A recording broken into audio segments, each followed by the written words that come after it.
आइए जानते हैं डचों के बारे में।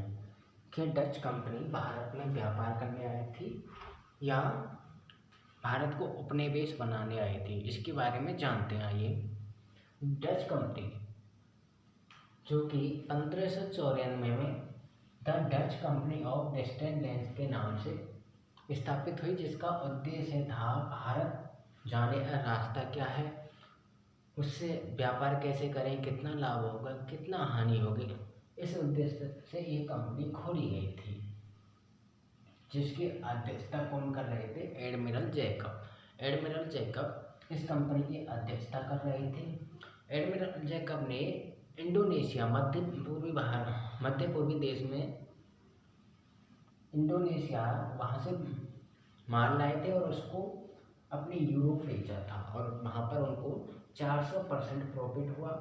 इस प्रॉफिट को देखते हुए इन्होंने वास्तविक कंपनी खोली 1602 में, जिसका नाम था यूनाइटेड ईस्ट इंडिया कंपनी, जो ये सहकारी कंपनी थी जिसमें निजी एवं सरकारी सेक्टर का पैसा लगा हुआ था। इन दोनों ने मिलकर के कंपनी खोली थी।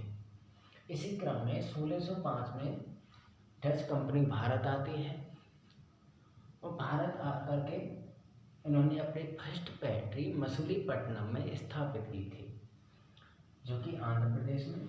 उसके बाद डचों ने अपनी अन्य कंपनियां भारत के कई हिस्सों में खोली थी। उसके बाद डचों ने अपनी सेकंड फैक्ट्री कंपनी खोली, वो खोली थी पुलिकट केरल में। थर्ड कंपनी खोली थी उन्होंने 1616 में सूरत गुजरात में। उसके बाद 1640 में इन्होंने अपनी फैक्ट्री खोली गेले श्रीलंका में। उसके बाद 1641 में इन्होंने खोली भीमुनिपट्टनम आंध्र प्रदेश में, अपनी अगली फैक्ट्री कंपनी खोली। 1645 में इन्होंने कराईकल तमिलनाडु में अपनी कंपनी खोली। उसके बाद 1653 में चिंचुरा बेलारा में बंगाल में कंपनी खोली। 1658 में इन्होंने अपनी अगली कंपनी खोली कासिम बाजार या मुर्शिदाबाद बंगाल में।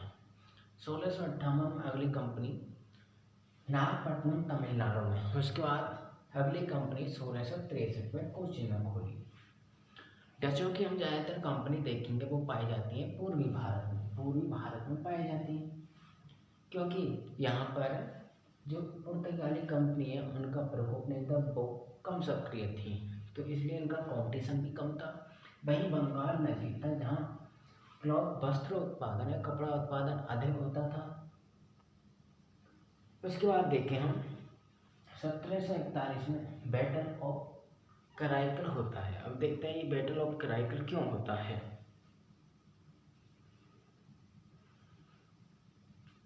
कि 1747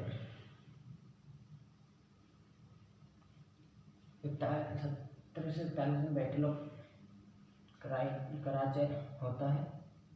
तो देखें 1670 में क्या है, डच कंपनी जो है दुनिया की सबसे अमीर कंपनी बन चुकी थी,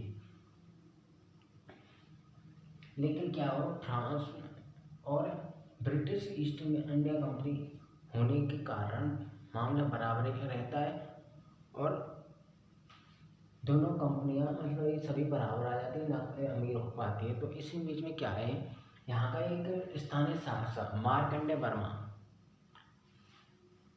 इन इलाकों पर अपना अतिक्रमण कर लेता है, जीत लेता है, तो जिस कारण डचों के ऊपर वो टैक्स लगा देता है और डच क्या करते हैं, हमारा टैक्स देने से मना करते हैं। इसी बीच 1741 में बैटल ऑफ कराची होता है। उसके बाद मार्कंडे वर्मा की जीत होती है, इनकी हार होती है और इन्होंने क्या है, कर देना स्वीकार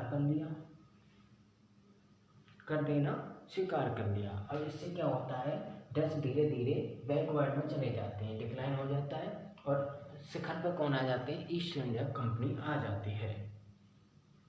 उसके बाद डच और बंगाल के नवाब मिलकर के क्या है, ब्रिटिश ईस्ट इंडिया कंपनी को हराने की कोशिश करते हैं, जिससे इनके बीच में चिंचोरा युद्ध होता है, जिसको हम क्या बोलते हैं, बेदारा युद्ध को बोलते हैं, जिसमें डच और नवाब की हार होती है, अंग्रेज जीत जाते हैं। तो ये था डच कंपनी, जो भारत में व्यापार के उद्देश्य से आई थी, ना कि भारत को उपनिवेश बनाने के उद्देश्य से।